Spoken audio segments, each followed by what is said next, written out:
Graça e paz, eu sou o pastor Márcio. Eu quero continuar a reflexão com você aqui em Neemias, no capítulo 1, versículo 3. Agora diz assim: Disseram-me os restantes que não foram levados para o exílio e se acham lá na província, estão em grande miséria e desprezo. Os muros de Jerusalém estão derribados e as suas portas queimadas. No verso anterior e no áudio anterior, eu falei sobre as perguntas de Neemias. É um homem que pergunta, e pergunta para se envolver. E agora vem a resposta à sua pergunta. Ele ouviu os relatos sobre a realidade do povo que ficou em Jerusalém, e a angústia dominou profundamente o seu coração na medida em que ele ouvia esse relato. Os problemas aqui relatados e respondidos a Neemias no verso 3 demonstra alguns aspectos. Demonstra primeiramente uma insegurança pública em Jerusalém. Diz que os muros de Jerusalém estão derribados. Uma cidade sem muros naquela época era uma cidade sem defesa, aberta para os inimigos. Os invasores podiam entrar a qualquer momento. Por isso, quando Neemias vai a Jerusalém, a primeira ação de reconstrução que ele faz é reconstruir os muros.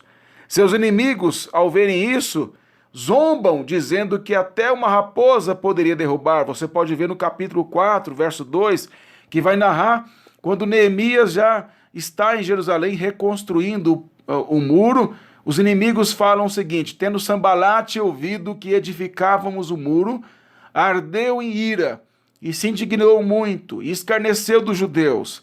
Então falou na presença de seus irmãos e do exército de Samaria e disse: que fazem estes fracos judeus? Permite-se-lhes isso? Sacrificarão? Darão cabo da obra num só dia? Renascerão acaso dos montões de pó as pedras que foram queimadas? Ainda que edifiquem, vindo uma raposa, derribará o seu muro de pedra. Eles zombavam, dizendo que até mesmo o muro seria tão fraco, segundo os inimigos de Neemias, para zombar, que se viesse uma raposa e batesse naquele muro de pedra, ele cairia. Vimos algum tempo atrás um estado do Espírito Santo em nosso país, quando a polícia ficou em greve. Houve caos absurdo, roubo, furtos, assassinatos e outros crimes aumentaram assustadoramente. As fronteiras do Brasil também podemos ver que não são vigiadas e por causa disso o tráfico entra livremente de drogas, de armas e assim por diante.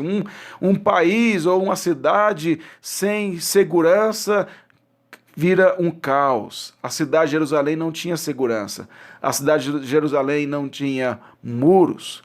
Outro aspecto que nós vemos é que a resposta dada a Neemias é que estavam em grande miséria. 120 anos havia passado desde que o povo havia sido dominado pela Babilônia e alguns levados para a Babilônia como cativos. A pobreza ainda assolava o povo. Cada um estava preocupado em sobreviver e por isso a noção de cidadania e civilidade havia sido perdido. É por isso que Neemias vai trabalhar a reconstrução moral do povo no livro.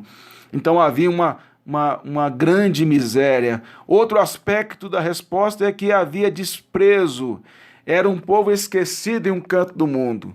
Os anos do cativeiro e a dominação gentílica havia removido totalmente a esperança e a autoestima do povo.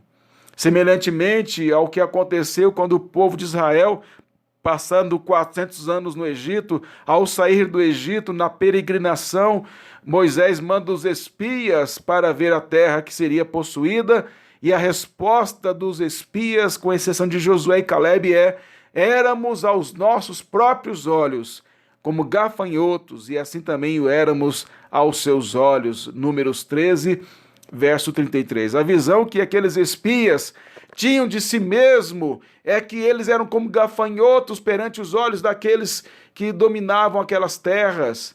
E era mentira, porque Quando a gente olha já mais à frente, Josué manda 2 espias e Raabe diz que eles estavam com medo do povo de Israel.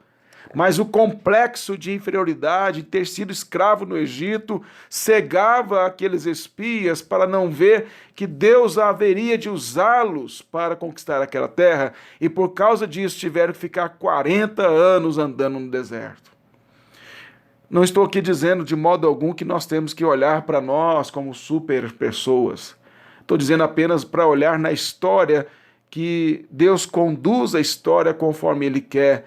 E quando Ele fala para a igreja caminhar, para a igreja marchar, e que Ele estará com a igreja até a consumação dos séculos, nós não temos que nos sentir desprezados pelo mundo. Embora o mundo nos despreze, não temos que ter o sentimento de desprezo. Neemias foi desprezado pelos inimigos, mas não se sentia desprezado, porque para ele o que importava é ser valorizado por aquele que é o Senhor de todas as coisas. E ele então sabia da sua vida diante do Senhor, e que o que importava de fato era a aprovação de Deus. Quando Neemias era desprezado pelos inimigos, o que ele fazia? Ele fazia orações, ele orava ao Senhor: Senhor, nos dê bom êxito. É isso que ele fazia. Um outro aspecto que eu quero abordar, e último da resposta, é a injustiça social que tinha em Jerusalém. Diz que e as suas portas queimadas. Os juízes que julgavam a causa do povo ficavam junto às portas da cidade.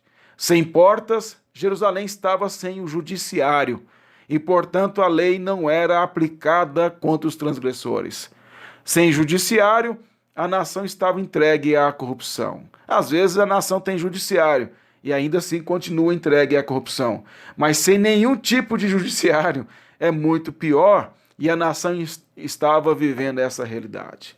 É diante desse contexto, dessa resposta, que Neemias se angustia, que Neemias ora e clama ao Senhor.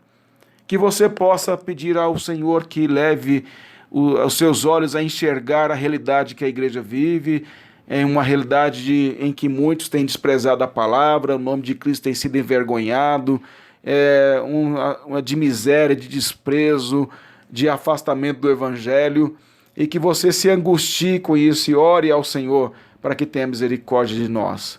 Que o Senhor assim nos ajude em nome de Jesus. Amém.